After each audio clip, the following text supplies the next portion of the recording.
welcome back to IGN Live at Comic-Con. Aliens, metahumans, and superheroes, oh my! Season 3 of Young Justice Outsiders is underway, and we have the producers with us, Greg Wiesman and Vietti. Thanks so much for joining us, you guys. Thanks for having us. Happy to be here. Okay, you guys, so fans believe that they've deciphered something very important. Are you guys ready for this? I don't know. Okay, if you tick the first letter of each episode title, it spells out, prepare the anti-life equation.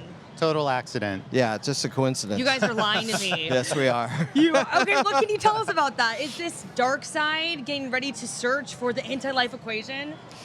It's a great question. No!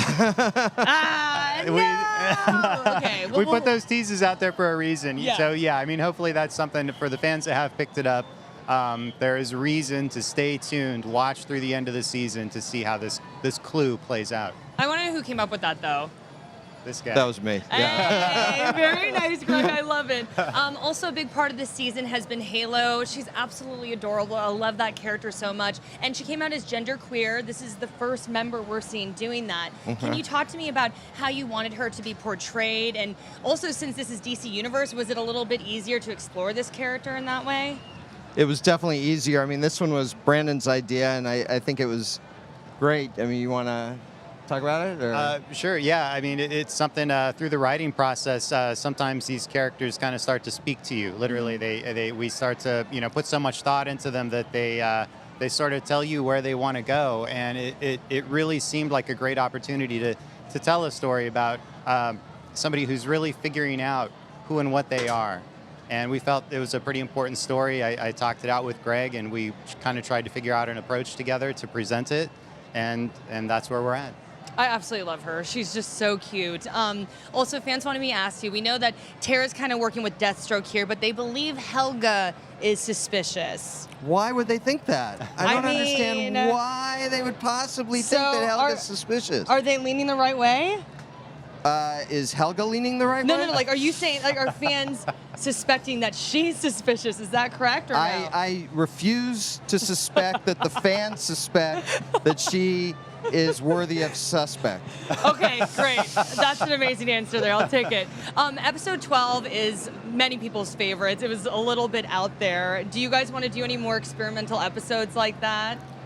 We're always looking for weird structures and new ways to tell stories. Brandon and I are both big fans of the show Northern Exposure, and one of the things we really admired about that show was the way they were always looking for different ways to tell their stories, and so we try to bring a little of that to Young Justice as well. Yeah, I think in our third season, it allows us to do that as well. I think we've really presented in our first two seasons some familiar structures, and we felt for the third season just to continue to try to make things interesting and different. We wanted to try different things with a story structure as well, and that's been a lot of fun to experiment with. And the DC Universe, where everybody can see our show, has been very supportive of that as well. Yeah, and it's always fun to be surreal.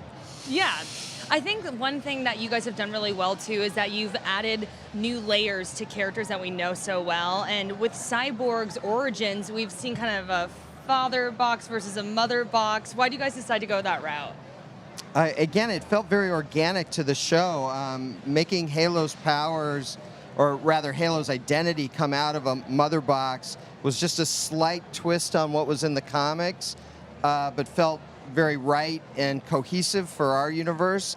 And then putting Cyborg, in essence, with the father box in opposition to that, also felt very organic and presented us with a lot of interesting stuff, both in the 15 or so episodes that have already dropped, but also in the ones yet to come. There's a lot more coming on both those characters. Okay, Granny Goodness, the female Furies, fans love them too. Are we going to see more of them, the new gods? Yes. Absolutely. Yes? Yeah. What would you like to see done with them? Well, you're going to see that on the screen Ooh, for sure. Okay. But I think we've been creeping into this story from season one. We've had technology from Apocalypse or some characters, and I think in season 3 we were stepping it up a notch and introducing even more characters from Jack Kirby's Fourth World, and we were really excited to work with them. They add a completely different texture to our show, and they're just loads of fun, and I think fans want to see those characters a lot as well. So we have a few episodes left of season 3, but will there be a season 4? We really hope so. We'll leave it at that. Yeah, we hope so. So, I mean, a lot of people compare things to Game of Thrones. Like, maybe it should have been stretched out more, or maybe it should have been, whatever. They have their theories about it. How many seasons would you guys ideally like to have? I don't ever need to stop. Yeah, I don't. Go on forever. Yeah, there's no end to the stories. I mean, we just keep kicking out stories. There's stories in season 3 that we had. These ideas were created, I think, in season 1. Yeah. And so we always end up at the end of every season with so many leftover story ideas that could spin out and sprawl out into so many different directions. Yeah, And we don't. DC keeps creating more and more characters, so we can keep bringing them in, and so it feels. And to me, this is a good thing. It feels endless. So we'd love to do more. Are there any characters that you guys would like to bring into the mix? You're talking about some of the new characters. There are tons we'd like to bring in. Yeah. Eventually, I mean, when we started, I created a list of something like 75 or 80 teen DC superheroes, and there were 4 blonde female archers, because obviously 3 blonde female archers just wasn't enough. And we've only gotten to 3 of those 4, so we definitely want to get to the 4th one at some point. But the point is, there are just a ton of characters, and there have been more created since we started, and we'd love to get to them all eventually. Yeah, I've been learning more about the DC Universe, because in addition to the lists that we just have, we also do a lot of research, and we'll read books and kind of go through the character lists that have appeared over the years in DC. And we'll try and pull out like really obscure characters sometimes to try and get them on screen and like really bring them to life in maybe a way they haven't been seen before. And it just helps fill out the universe and all of the great, creations and characters that have been developed over the years for the DC Universe. Okay, and I have one quick question. Gargoyles reboot anytime possible? The only thing I'd rather be doing than Young Justice, honestly, is Gargoyles.